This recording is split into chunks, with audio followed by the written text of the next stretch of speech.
The Ars Goetia gods of Teyvat are an absolutely fascinating topic of discussion in Genshin Impact. From Morax and Hegantus to Buer and Egeria, you can pick any single deity of your liking and delve into a whole world of analyses with each one.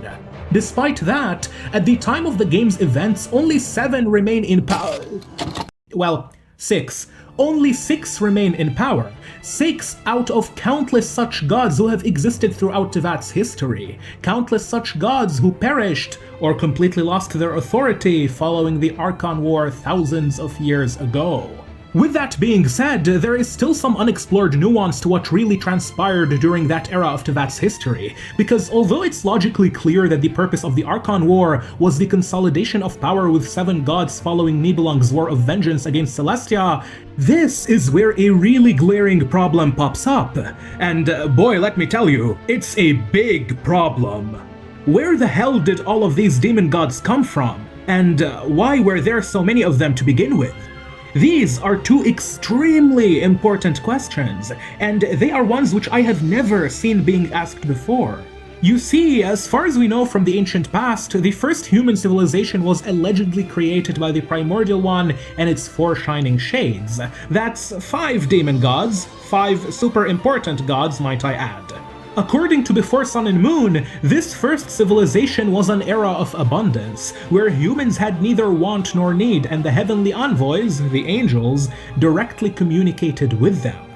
Now, the Byakuya-koku collection as a historical record has a lot of blatant anti-dragon propaganda, for a variety of reasons, many of which are understandable. For instance, prior to the construction of the Hyperion, the people of Byakuya-koku lived in close proximity to the Vishaps, where the 2 species constantly clashed with one another in their struggle for survival and territory. So it's only natural that such a society would develop an animosity against the dragons as a whole. Furthermore, the man who wrote the Byakuya-koku collection was a scribe of Istaroth, one of the 4 shining shades, so it's safe to assume that their account would lean in favor of Celestia. Regardless, when it comes to the first civilization, Before Sun and Moon does mention the ancient dragons, it mentions the Primordial One and the Shades, and it mentions the angels and the humans. But as you can see, there is one group of really important creatures missing from this so-called first civilization, despite their enormous relevance in the story. The demon gods. Where are they? The origins of Teyvat's demon gods remains one of Genshin Impact's biggest mysteries, and make no mistake, that is by design, because the origins of the gods is meant to be kept a secret by Celestia, a secret so critical that it got the god of Byakuya-koku killed for learning about it. And in light of everything revealed in Ochkanatlan by the Sage of the Stolen Flame, Oshaklahun Ubakan, I think that I finally uncovered the truth about the nature of this secret. So, get your popcorn ready and buckle up, because at the heart of our answer is a character who I consider one of the most fascinating deities in the history of Teyvat, the Serpent God, Orobashi. First of all, the most important thing we need to do is define what a god is on Teyvat, since this term can be applicable to a variety of different creatures, but when we narrow things down, the vast majority of gods in Genshin fall into one of 2 divine pantheons. On one hand, we've got the draconic sovereigns of the Light Realm, who are the original rulers of the world, and therefore they can be seen as the primordial gods or the titans from Greek mythology, while on the other hand we have Celestia's Ars Goetia gods, who in this case are the Olympians, the gods who overthrew the titans. Now, someone like Neuvillette is a god, at least as far as that word is descriptively useful. After all, we are talking about a being who can manipulate agriculture by controlling the weather, see the memories of the world through water to an almost all-knowing capacity, and turn primordial water into human blood, just to name a few of his abilities. This proves that, just as Washaklahun Ubakan implies, the ancient dragons are gods, in the purest sense of the word. They are deities who can perform effectively miraculous feats. And just to be extra clear, when I say ancient dragons, I mean ancient dragons, a very specific category of dragons to whom characters like Nibelung, Epap, Washaklahun, and Shikwotl belong. I am not talking about modern dragons like Vishaps and Saurians, those are almost no different from humans. But for the sake of simplicity and to avoid any confusion, I will be using the term god in this video to refer to Celestia's demon gods, who in turn are easily identifiable through their Ars Goetia-derived names. According to the Abyss Order's Enjo, no gods walked the earth during the era of the Primordial One's first civilization, which, if true, marks the inception of the demon gods to be around 6,000 years in the past, give or take. Because you have to keep in mind that based on the description of the solar relic, a young Morax was alive to witness the fall of the Moon Sisters. Morax should be slightly over 6,000 years old, making him one of the oldest, if not the oldest, demon gods. So him being alive during the time of the Moon Sisters means he lived when the angels, who were followers of those sisters, still served as envoys of heaven, guiding the humans of the First Era. This indicates that the first civilization must have ended approximately 6,000 years ago, as no gods walked the land during that time.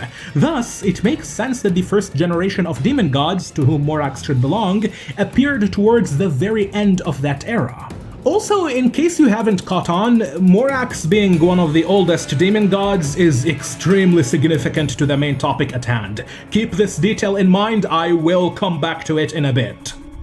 For now, there is another crucial detail that we need to address. You see, unlike the ancient dragons who are an actual species, the demon gods are not a species. They are a category of creatures, but they aren't a single species. Rather, they're composed of many different ones.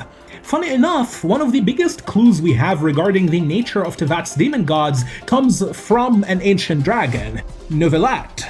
His vision story, while describing the injuries which the usurper king sustained from the Great War of Vengeance, states the following: "To continue to subdue and control the resentments and loathing of the world, the usurper king and the one who came after created the Gnosis together. So it came to be that an order was made to be upheld, and thus did humans come to only possess these 7 remembrances, and all fragments of the Primordial were driven to devour each other."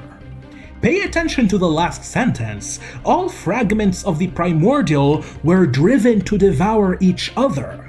When first reading that paragraph, my initial understanding was that it was referring to how after their king was rendered incapable of exacting divine authority, the Order of Celestia secretly instigated the Archon War so that the demon gods would eradicate one another for the sake of the 7 thrones. With that in mind, I always found it puzzling how Nibelung's vision story uses the phrase "fragments of the Primordial" while talking about the demon gods. Given that Nibelung's vision story discusses the usurper king's actions, the most logical meaning behind this choice of phrasing is that the demon gods, or at the very least their Ars Goetia names, are all fragments of the first descender, fragments of the Primordial One. This would explain what Scaramouche was saying here. The Balladeer, a long bygone title. When my spirit ascended to divinity, I felt as if I had existed for the same number of epochs as heaven and earth. Looking back, the existence of what once called itself Kunikazushi appears infinitely small and ugly. If the gods are pieces of Teyvat's creator, then it makes sense that they would exist for as long as Teyvat itself. However, I am sure that me just saying all this without proper context sounds absolutely nonsensical, so let me elaborate on it, specifically on the point I made earlier when I said that the Ars Goetia names are fragments of the first descender. As you know, demon gods come in all shapes and sizes. Orobashi, for example, is a giant serpent, a lizard. Some gods are tree spirits, some are wind wisps, some are oceanids, and some others are straight-up humans like Xbalanque, Vanessa, and Mavuika, who ascended to divinity. But wait, hold on a sec. How can demon gods be fragments of the Primordial One if humans can become demon gods? Well, here's the thing. This is precisely why I emphasized that the Descenders' fragments are not necessarily the demon gods, but rather their demon names. Genshin Impact takes major cosmological inspiration from Gnosticism, and Gnosticism features a group of beings known as the Eons, which are emanations or aspects of the monad, the one true God. Now, I know that the Primordial One is more in line with the Demiurge instead of the Monad, which should be Nibelung, but we're primarily interested in the concept rather than the accurate hierarchy itself. Also, it's worth noting that across many variations of Gnosticism, the Demiurge is unaware of the existence of a greater being, and thus it assumes itself to be the Monad, with the Archons acting as its servants. Something that I find super intriguing is that one of the reasons behind Orobashi's execution was him learning of his own origins after reading Before Sun and Moon, which matters in our case as he is a god with a demon name.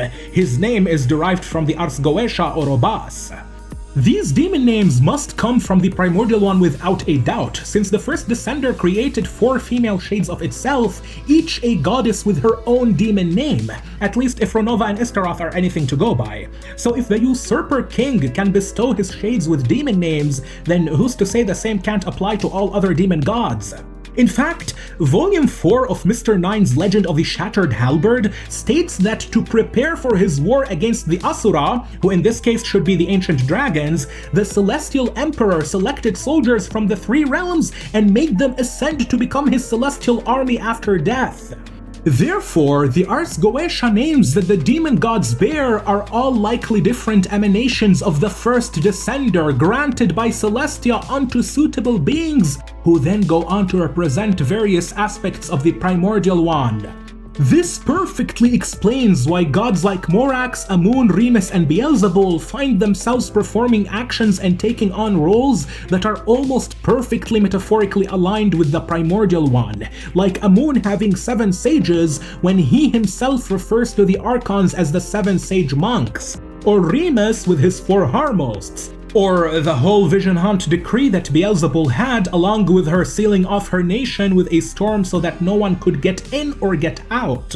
And unlike with divine dragon blood, such as the one that Ochkan had, these demon names can be technically granted to anyone from any species, provided they meet the criteria for divine ascension. Thus, when the gods obtain their demon name from the heavenly principles, they become quote-unquote emanations of the Primordial One, as if they existed from the beginning, since their consciousness is now part of the divine will. Hence how the human Mavwika can also be the demon god Haborem. Okay, so you know everything I just told you about the Ars Goetia names being the fragments of the Primordial One in Yvlette's vision story? Yeah, good, throw it in the garbage. I was deceiving you this whole time. It's barely relevant to the main theory. Here's the thing. It's not that I don't see merit in this idea of demon names coming from the Primordial One, otherwise I wouldn't have proposed it to begin with. It's just that there is more to Yvlette's vision story than what appears on the surface. The sentence we are interested in reads, "So it came to be that an order was made to be upheld, and thus did humans come to only possess these 7 remembrances, and all fragments of the Primordial were driven to devour each other," which in English doesn't contradict the explanation I just gave. However, the original Chinese wording is a bit more precise in its terminology, where it says, "Such an order was to be established in the world, and humanity would hence only be allowed these 7 types of aspirations, as all fragments of the primordial origin were driven to devour one another," where the term primordial origin can also be read as primordial source. Now, I will grant that this is by no means a major deviation from what we've got in English, yet this slight nuance in phrasing opens the door for some very interesting speculation. Time to talk about snakes.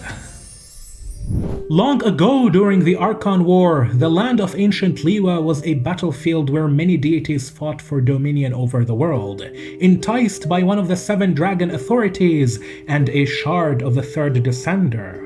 One by one, most of these deities fell at the hands of the golden god Morax, and Orobashi was no exception.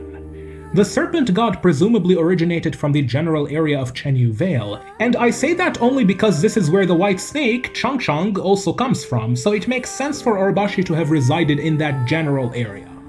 Instead of being killed or sealed like all of Morax's other foes, Orobashi was granted the humiliating mercy of exile, which is when he left to try his luck with the Raiden twins, Baal and Beelzebul. But Orobashi would yet again fail. Tired of his miserable fate, the serpent god abandoned the Archon War altogether and fled to the Dark Sea, until he found himself in the nether realm of Byakuya-koku, a land that once belonged to the Primordial One's first era.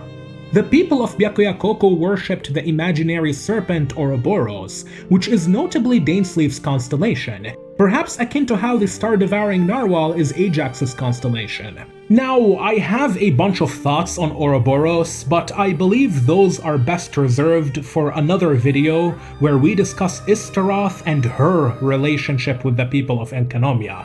Speaking of Enkanomiya, that became Byakuya-koku's name after a child found Orobashi and asked him to become their god and end the corrupt reign of the Sun Children.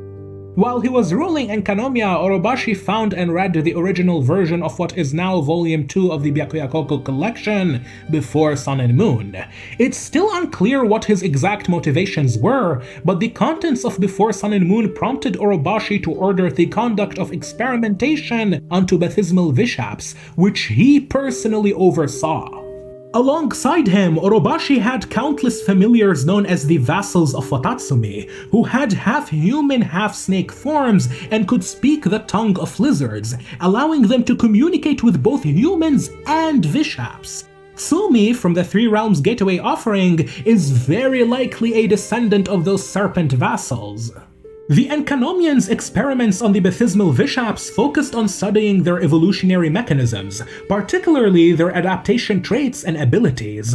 One of the key goals of these experiments was to breed a special lineage of vishaps capable of growing the serpent god's divine blood branch corals into their bodies.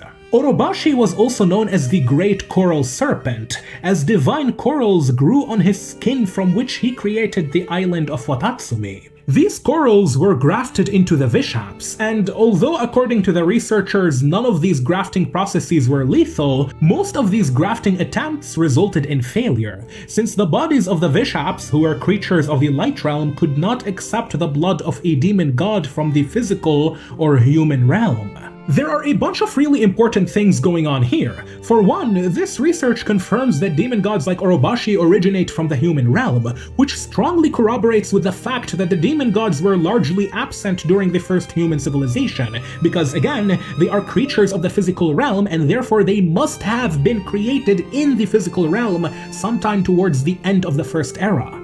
Additionally, don't you find it very curious that Orobashi, after reading Before Sun and Moon, became so invested in studying the evolution of the baptismal vishaps to the point where he personally directed an extensive research project where he had his own blood branch corals grafted into them? As a matter of fact, do you happen to know the precise charges upon which Orobashi was executed? Hold on, before I tell you, I want to remind you how Orobashi's own executioner, Beelzebul, is famous for saying that only eternity can bring humanity closer to the first descender. Knowing her, she must have again quoted that adage she is most fond of when proclaiming that decree to her people. 7 ideals for 7 gods, and of these, eternity is nearest unto the heavenly principles. With this in mind, let me take you from Byakuya-koku all the way to the other side of Teyvat in Ochkanatlan, more specifically to Ochkan's sky serpent chip, the legendary Tonatiuh. There, the Sage of the Stolen Flame, Washaklahun Ubakan, writes in response to his son, "Mine foolish heir, O you who assert such narrow opinions of species, evolution is a mingled thing, not pure and untainted as you have imagined. That is precisely why evolution opposes eternity." When Celestia sentenced Orobashi to death, they pronounced him guilty of 4 counts of the sin of profanity and a further 8 counts for the sin of deceiving living souls, where the word profanity can imply either blasphemy or heresy against the divine. But what profanity did Watatsumi Omikami commit? Was his curiosity for learning about his origins after reading Before Sun and Moon really that egregious of an act that it demanded a god to die? Well, no, not on its own. But remember, it was this curiosity that led the Great Serpent and his people to research the evolution of dragons by grafting his own blood coral branches onto them. And such a transgression cannot be accepted, for evolution diametrically opposes the closest ideal to the heavenly principles: eternity. Now that we have filled our brains with all this lore knowledge, it's an excellent time to go back to Nivellette's vision story, specifically the original Chinese version, which states that after the creation of the seven Gnosis, all fragments of the primordial source were driven to devour one another. Assuming that the phrase primordial source or primordial origin isn't referring to the primordial one, as in the first descender, our best bet for deciphering the sentence of interest will have to include a look into the characteristics of Teyvat's demon gods, starting with the oldest of them all, Morax. You know what? Never mind. We're gonna leave Morax for later. Honestly, I think most of you already know where this is going now, but let us start with Egeria. There is a metaphor from Fontane's Institute of Natural Philosophy which talks about the creation of the Oceanids, and I have admittedly referenced this metaphor way too many times in my past videos. However, the reason I bring it up so often is because it's simply that important. This metaphor says, "The lizard's bones dissolved into mud from which swans emerged." Nivellette's predecessor, the first Hydro Sovereign, was both the original god of life in the Light Realm and the first heart of the Primordial Sea.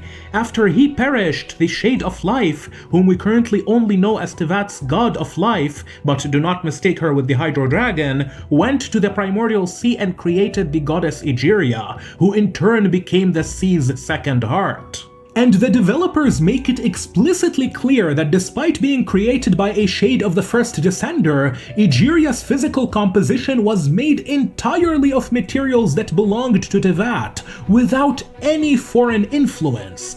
This is a super useful piece of information.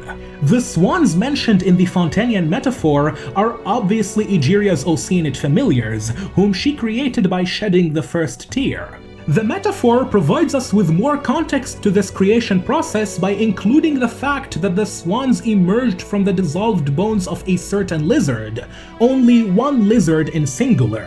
So if Egeria, who was the second heart of the Primordial Sea with her substance and nature being entirely native to Teyvat, shed a divine tear which turned a lizard's bones into Oceanids, the giant lizard would necessarily have to be the carcass of the Dragon of Water, the first heart of the Primordial Sea. This explains why Oceanids are on several occasions allegorically linked to dragons, most notably during the Narsesinkrois saga with Anne, Jacob, and Renée. In fact, we can go even further, because for Egeria to even qualify as a successor to the Dragon of Water, while being created from materials native to Teyvat, the Shade of Life must have fashioned her out of the heart of the deceased Hydro Dragon Sovereign, hence why the Queen of All Waters is described by the developers as being a heart with the nobility of a dragon, despite lacking the outwards appearance of one. In addition to why the third heart of the Primordial Sea, Monsieur Nivelette, could not be born so long as Egeria lived. Therefore, the demon god Egeria and her Oceanid familiars, of whom Focalors was one, were literally the heart and body of the Dragon of Water. They were fragments of the Primordial Hydro Sovereign. They were fragments of the... primordial origin. One would wonder what kind of precedent this sets for all the other demon gods on Teyvat. Well, good thing we are not the one who wonders, because we already know. A similar phenomenon to the Shade of Life's creation of Egeria can be observed on Surumi Island with the Thunderbird Kana Kapatsir, who was created by the Shade of Death, Ronova. If you are confused by what I just said, then you can find the full explanation right here in this video. Anyway, after Beelzebul killed Kapatsir, her power formed the Thundering Manifestations, which are very clearly supposed to be Electro-Oceanids. Regardless, Egeria and Kapatsir aside, how does this logic apply to other demon gods like Barbatos or Boer? Better yet, what about Xbalanque and Mavuika? How can they be made out of primordial dragons if they are humans? In Boer's case, she is the avatar of the world tree Irminsul, meaning she is part of Irminsul, and is herself the Dendro Archon and the current holder of the authority of Verger. Now, if Irminsul adheres to Apep's authority akin to how the Primal Fire and the Primordial Sea adhere to the authorities of Chiquotle and Neuvillette, then it isn't hard to see how Boer's birth ultimately traces back to the Dragon of Verger. As for Barbatos, in my video about Ochkanatlan's history, I pointed out how Ochkan's mind, Cocoweek, resembles Barbatos' wisp form from 2,600 years ago. I then went on to explain some of the lore parallels that the two have, but the point is, Ochkan became Cocoweek after separating his mind from body and soul, where those two became the evil dragon. Thus, just as the Shade of Life and the Shade of Death influenced the creations of both Egeria and Kapatsir, most likely by fashioning them from the remains of primordial dragons, I wouldn't put it past the Shade of Time, Istaroth, to have done the same with Barbatos. After all, Barbatos was never said to be part of Istaroth herself. He was always identified as being part of the Thousand Winds of Time. And although the Byakuyakoku collection identifies Istaroth as the Thousand Winds, we must keep in mind that the ancient dragons were the original pantheon of gods before Celestia. Teyvat's current god of life, the Shade of Life, only took this mantle from Neuvillette's predecessor, the Dragon of Water, who was the Light Realm's first and true god of life.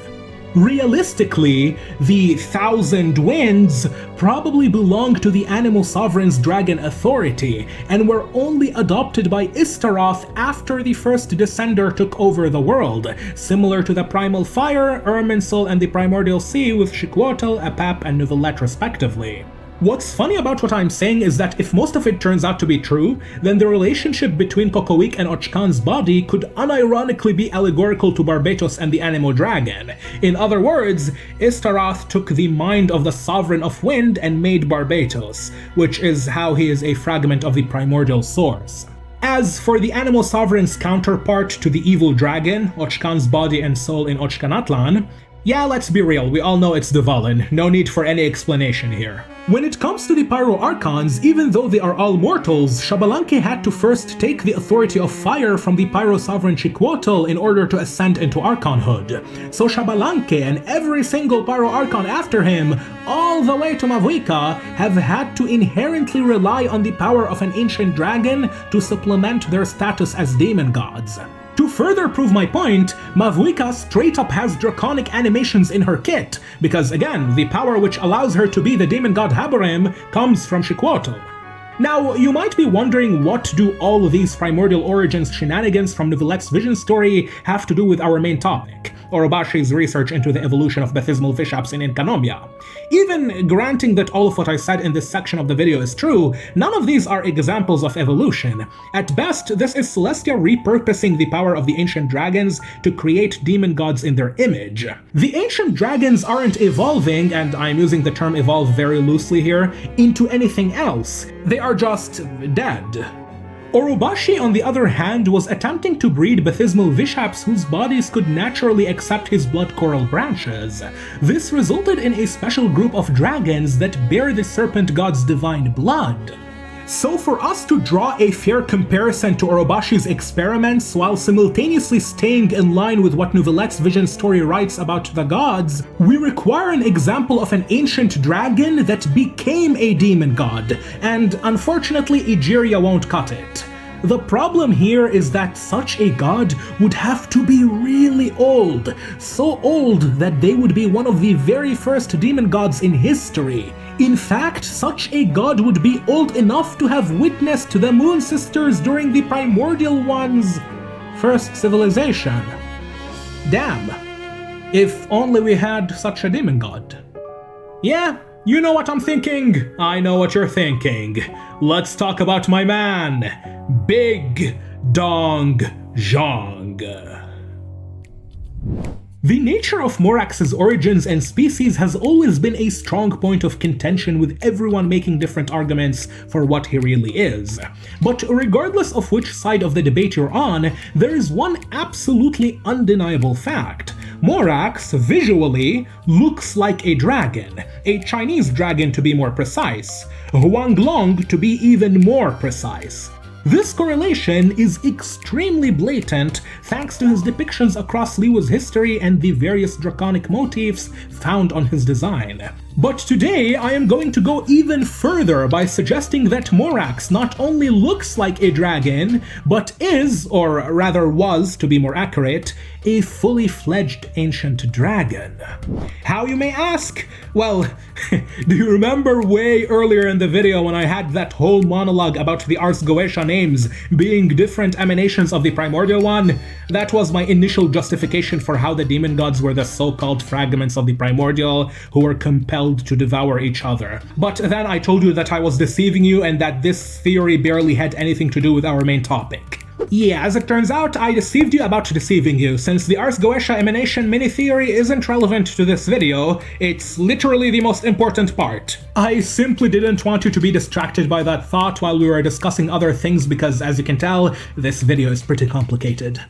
Celestia went to great lengths to conceal the real reason behind Orobashi's execution. Officially, they charged him with the sins of profanity and public deception under the guise of reading a forbidden book, then sent him to his death, which was further disguised as a war campaign.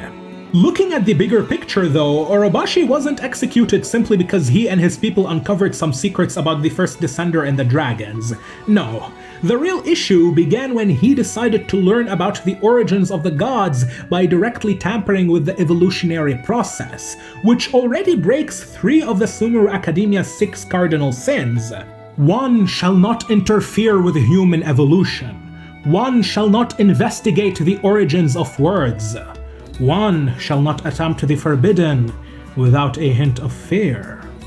The Enkanomians recount how most of their attempts to breed Vishaps capable of accepting Orobashi's divine blood ended in failure, but the rare successful ones ultimately produced Bathismal Vishaps stronger than any seen before. According to Vedder Fulnir, the Heavenly Principles was enraged with Egeria after she overstepped her authority and tried to mimic the first Descender by creating a human race of her own through Fontane's Oceanids. This transgression against the Usurper King's domain became Egeria's original sin, and so a punishment was handed down upon her people in the form of a biblical flood. I am sure you noticed how Egeria and Orobashi's quote-unquote sins, though different on the surface, are oddly alike in terms of how Celestia handled them, with both demon gods being secretly punished without a single outside soul knowing what happened. Almost as if Celestia did not want anyone to know that such acts were even possible to begin with. The Great White Serpent was a demon god who grafted his own blood coral branches on Bathismal Vishaps, dragon heirs of an ancient era who dominated the deep sea. Orobashi genetically engineered Vishaps who could sustain his blood, a god who gave a piece of himself to dragons. Now, imagine if Zhongli himself was an ancient dragon ascended over 6,000 years ago and granted the Ars Goetia name Morax to become a demon god, an emanation of the Primordial One, the supreme deity of the human realm. This exact same principle could apply to other demon gods such as Osail and Orobashi, who undisputably have a lot in common with dragons. Take Osail's wife, for instance, Biasht, a sea serpent that could very easily be mistaken for a dragon. Or what about Orobashi's coral vassals, half-human, half-serpent creatures who can directly communicate with dragons? During the story quest No Mere Stone, Ajdaha's crazed form refers to Morax as a betrayer, or traitor in Chinese, which admittedly can mean many things. It doesn't necessarily imply that Zhongli was once an ancient dragon who betrayed his own kind. But given that most of his divine depictions paint him as a Chinese dragon, a strong precedent already exists for us to assume he is, or was. The developers of Genshin Impact write that when Egeria ascended into godhood, she was awarded with a shard of that who was first. This statement is very vague in English, where it's unclear if the shard is a gnosis or a divine throne, and whether the one who was first is the first Hydro Sovereign or the first Descender. But once again, the original Chinese text is a lot more precise in its wording. The traditional Chinese version says, "Humanity always yearns for a god. Thus, the heart of the fetal sea, the compassionate Egeria, was granted a fragment of the Primordial One, so that she may be ascended to the status of a demon god and gain her belated divine mission." Do you see how straightforward this is? Also, Primordial One here is written in Chinese almost the same way as what can be found in Before Sun and Moon. Notice how Egeria only became a demon god and an archon after being granted a fragment of the first descender. And this fragment in question was most likely Egeria's Ars Goetia name, which we don't know yet, but she certainly had one. During the Lantern Rite of 2024, Morax agrees with the Traveler when the latter states that two different worlds are best not to collide in reference to Nouvellette. Considering everything discussed so far, I wonder if his words were as literal as they are metaphorical, since the Vishaps who failed Orobashi's experiments did so because their light realm nature was incompatible with the Serpent God's divine blood, which belongs to the human realm. If it is true that Zhongli was an ancient dragon whom the Primordial One made a demon god with a fragment of the king's essence with an Ars Goetia name, then Morax and Nouvellette would be two examples of ancient dragons who assimilated into the human realm via two different methods of evolution. One became a god of humans, while the other remained an ancient dragon but took the form of a man to live in the physical realm. As ridiculous as this might sound, what I just outlined aligns loosely with two variants of phenotypic plasticity and morphological adaptation, which describe an organism's ability to change its form, physiology, or behavior in response to environmental conditions. Zhongli's transformation could be akin to symbiosis or domestication, where the first descender gave him traits beneficial for human interaction and social leadership. The Primordial One granting Zhongli a fragment of its essence to transform him into a demon god is similar to a concept known as horizontal gene transfer, where organisms acquire foreign genetic material to gain new traits. Now, horizontal gene transfer does not function with humans, but it is definitely a great source of inspiration for a fictional ability. Because imagine you walk to somebody and you touch them, and after you touch them, they start to express your genetic traits. This is more or less what I believe the function of the Ars Goetia names is. They're fragments of the quote-unquote genetic code, which allows their bearer to express the divine traits of the king, and thus become emanations of the Primordial One. In this case, the king's essence acts as a genetic enhancement, allowing Zhongli to align with divine or human characteristics. A real-world example is symbiotic gene acquisition, seen in organisms like aphids, where foreign DNA integrates into their genome to provide adaptive advantages. Yes, I am talking about the same aphids that Ororon farms, but I am not going to talk about Ororon and Citlali right now. If I introduce them into the conversation, then I will go on a tangent of cataclysmic proportions. We're gonna stick to Morax and Nouvellette. Speaking of Nouvellette, his shift from a draconic to a humanoid form can be viewed as mimicry or convergent evolution, adapting traits similar to those of humans to blend into their environment while retaining much of his original biology. Orobashi's researchers concluded that Baptismal Vishaps, having adapted to the elements of Cryo and Electro, lost their purity, and so the Sovereign of Water could no longer be born from amongst them. These findings align with an ancient prophecy they had in Byakuyakoku, which foretold how the Dragon of Water will be reborn in the image of man. Thus, fearing the resurgence of the Baptismal Vishaps through the massive morale boost their new god would give them, the Enkanomians took every measure possible to ensure that this incarnation would not take place in their land. Of course, the Dragon Sovereign of Water, the original god of life, was eventually incarnated as the prophecy predicted in human form. What's insane is that Ochkan, just like the ancient people of Byakuyakoku, concluded that the Pyro Vishaps lost their wisdom and were consequently abandoned by the evolutionary path.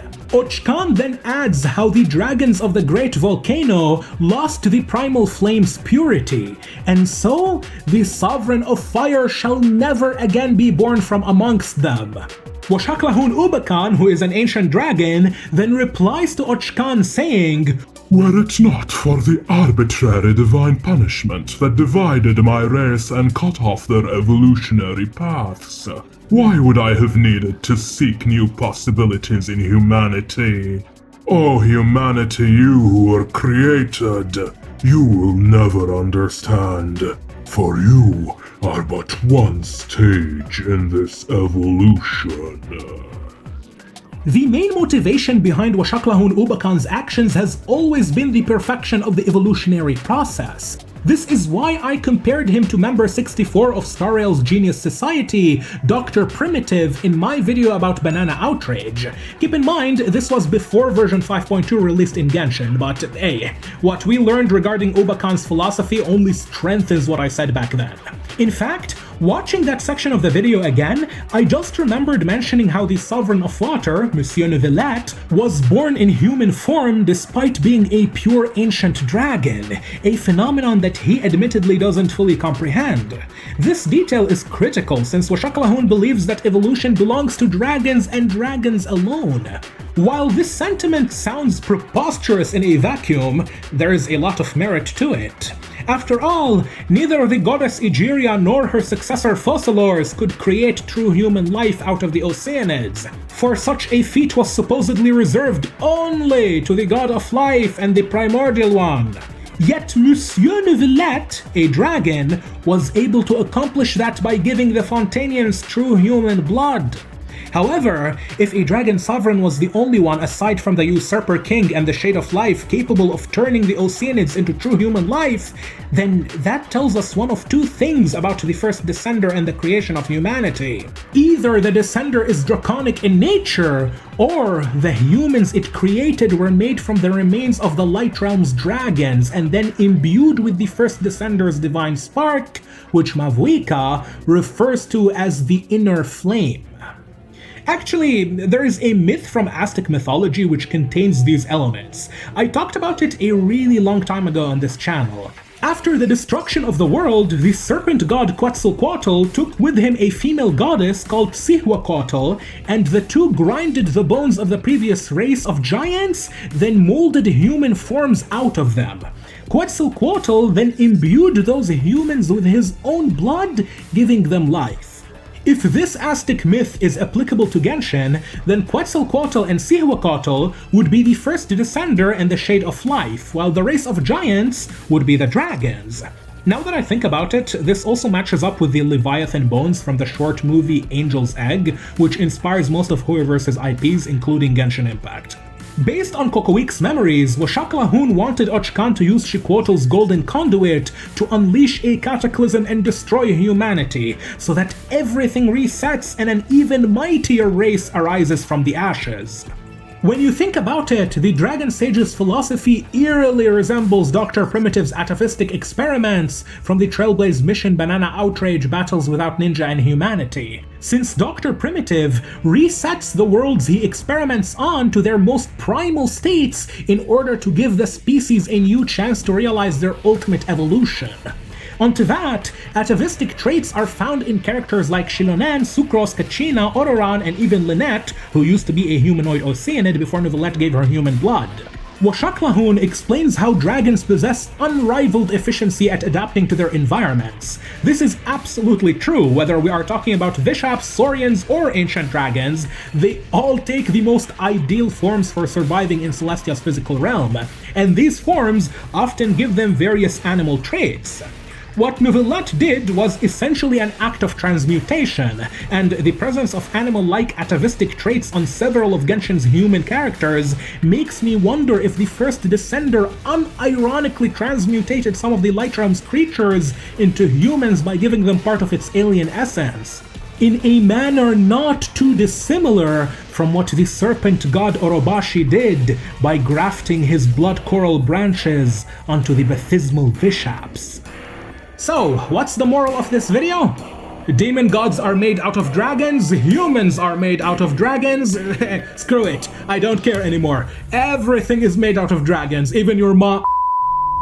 Tampering with the evolutionary process is clearly a massive no-no for the Heavenly Principles, as we can see by how they punished Egeria and Orobashi for delving too deep into it.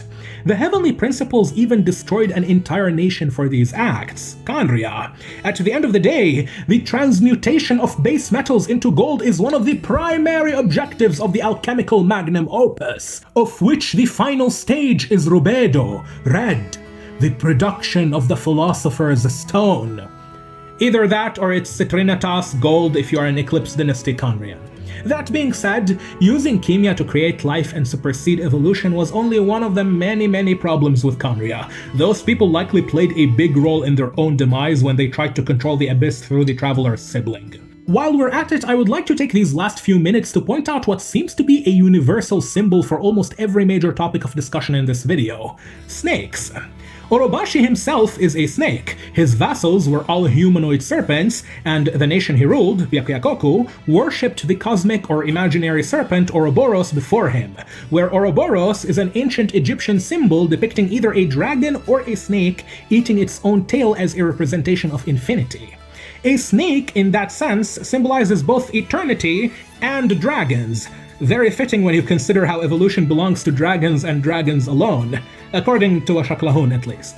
But Ouroboros extends far beyond this video's theme of evolution and eternity. Ouroboros is the constellation of one of Khaenri'ah's 6 pygmies, Dainsleif, the captain of the Royal Guard, the same group of soldiers who became the Black Serpent Knights. And of course, an infamous black serpent can be seen clutching the King of Heaven's Genesis Pearl in the Battle Pass's Gnostic Chorus.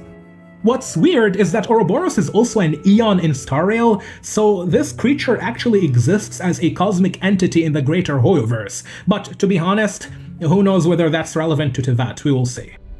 As I said at the start of this video, Orobashi is an incredibly fascinating deity. He was one of the few characters that got me invested in Genshin Impact's lore very early on in the game, with the other 3 being Morax, Shao, and the fox-eyed lady from Heart's Desire. The tale of Orobashi's life pretty much sums up everything wrong with the Order of the Heavenly Principles. Celestia appears to be afraid of something which involves change, and so they hid Teyvat inside an eggshell and locked the world in some kind of cyclical fate that we are going to learn about very soon, I would imagine. For abandoning the Archon War and for peering into that which the Heavenly Principles deemed forbidden, the Great Serpent and his people were all sentenced to death. So, to spare their lives, Orobashi decided to surrender them to Celestia's order and carry away all of their sins with him to the grave. How did he do that? From the corals on his body, he built an island above the surface of the ocean and relocated his people from Enkanomiya to Watatsumi, sealing every piece of evidence related to their past in the depths. Then, over several generations, the people who knew neither the sun nor the moon began to covet the fertile lands to their east, so that their children after them could have a glorious past, a future in fullness, and a present without darkness. As his people spoke of their great ambitions, the great white serpent remained silent, staring into the distance. He knew his time had come. With his general Tozano, Orobashi led his army under the guise of a glorious eastern expansion, and went to die. I find it quite poetic that after everything he did, Orobashi's executioner was Beelzebul, the god of eternity. Very fitting for a serpent who tried to abandon the Archon War and then pursued forbidden sins. Yet, he could never flee far enough from the long arm of the Heavenly Principles. For in the end, evolution was quelled by eternity. Speaking of eternity, I need to stop because this video has legit been going on for an eternity. I somehow found a way to add an extra 20 minutes to what was supposed to be a 20-minute long video. And what's crazy is that I was going to add another 20 more minutes and turn this into an hour-long movie before realizing that it's Christmas time and I have a deadline. I purposefully left out many major characters from Orobashi's story, namely Tozano, Moon, Ayame, and Sasayuri. But I am sure that their time will one day come when we check them out. I, on the other hand, I'm gonna go check out some sunlight because, dear lord, I've been working on this for way too long. So, as always, huge thanks to everyone who supports this channel on Patreon, and thank you for watching till the end. For now, I've been My Name for Now, and until I catch you in the next time, I wish you all a Merry Christmas, a Happy New Year, and all the success on your future endeavors. Take care.